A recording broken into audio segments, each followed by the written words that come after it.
Magandang araw mga kaibigan. Bigyan ko kayo ng update tungkol sa nangyari kay Jun Abines, yung nilusob ng mga PNP ang kanyang bahay dahil may dala-dala silang search warrant. Ito, may post si John Abines o Ernest Abines 9 minutes ago. Basahin ko. So, I am now a hacker? Question mark. I am shocked after reading the search warrant issued by Judge Soliver Perez of Branston of Cebu City that said, ito ang nakasulat sa search warrant.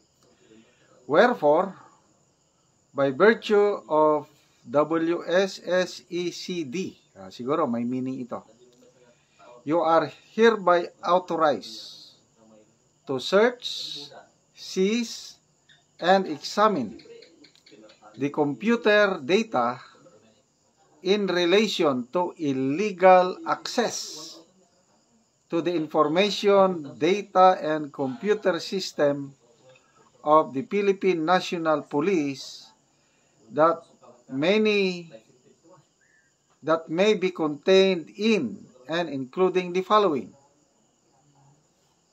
Number 1, desktop computers. Number 2, laptops. Number 3, smartphones. Number 4, modern routers. Number 5, other communication electronic devices.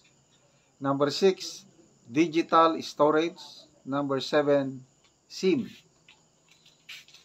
So, dito, na-post din yung actual na search warrant. Kaya lang masyadong malilit. It's 5 pages yung search warrant. Ito, may warning si Jun Abines. Sabi niya, all vloggers need to be warned. Police Major Galicia and Patrolman Artiliaga and Private Complainant Police Major General Nicolas Torre can now accuse us of being a hacker and secure search warrant and attack your home at midnight any day of their choosing. So kahit ako, na-shock din ako dito sa paragraph na you are hereby authorized to search, seize, and examine the computer data in relation to ito yung parang inaakusa kay Jun Abines, illegal access to the information, data, and computer systems of the Philippine National Police. So, talagang pinagdudahan siyang hacker. I don't know kung may relasyon ba ito yung ipinost ni John Abines na alleged na litrato ni General Torre na hospital, something like that. So, I don't know kung paano nakuha ni John Abines kasi may nakapost may nakahiga sa katre na naka-uniforme ng hospital uniform na maybe baka kamukha ba ni General Torre kasi yun nakasuhan si Jun Abines ng cyber level dahil sa pinost niya na picture na allegedly na hospital si General Torre. So ito, pinaghinalaan siya na nahack niya ang systems ng PNP. Bakit nakakuha si Jun Abines ng litrato? I don't know kung si General Torre Ben, kaya hindi man maklaro ang muka. Anyway, ito, saludo ako kay Jun Abines. Yung timing ng pag-search sa kanyang bahay is the night bago yung Cebu Indignation Rally na some comments na nabasa ko na parang panakot para ma-distract siguro o mawala yung focus sa Cebu Indignation Rally. But, kaya nga, believe ako dito kay John Abenes. Siya ang lead convener ni itong matagumpay na naidaos na Cebu Indignation Rally. Grabe. Very short time yung pag-prepare. Napakaraming tao.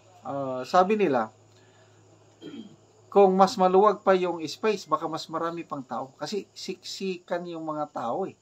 May nabasa pa kong comments na ang report daw ng ibang media o bias media, 5,000 lang daw ang nag-attend. Kaya lang, crowd estimate ng mga organizers aabot ng 40,000 plus. Baka sobra pa dahil sa yung venue punong-puno eh. Siksikan. Grabe, nakakatindig balahibo o nakakaiyak yung sigawan ng mata, yung out of pure love. Walang ayuda, walang hakot, walang artista, as in nada, wala. Eh bakit ang tao ang dami nagpunta doon? Anong meron doon? Ang meron, yung pagmamahal nila sa mga Duterte. Kaya marami ang hindi na naman nakakatulog dito sa pinakitang pagmamahal ng taong bayan sa Cebu kay Tatay Digong. Okay? So, mga kaibigan, salamat sa inyong palaging panonood sa ating channel. Nagkakaroon tayo ng income sa channel na ito dahil sa inyo, at yung sweldo natin sa YouTube, ginagamit natin ito pantulong sa tribong Talaandig sa Bukidnon. Namimigay tayo ng libreng yero at pako para makapatayo itong tribong Talaandig ng sarili nilang bahay dahil marami sa kanila nakikitira lang sa mga magulang. O ang iba naman, may bahay kaya lang butas-butas na ang yero. Yung iba nga hindi yero kundi plastic, trapal, sako. Ganon sila kawawa. Kaya tumutulo ang bahay nila pag umuulan. So, salamat sa inyong pakikiisa. Indirectly natutulungan nyo ang tribong Talaandig. So, panoorin nyo ang video na ito. Kabalikat kayo sa pagtulong. Sana ituloy nyo ang panunod, lalo na ang hindi nyo pag-skip ng ads. Upod ni ang balay nga naa karon sa Dunggawon nga luoy kayo. Silupin lang ang iyang atop. O ipamutangan ra niyo bato. Ayo, ante.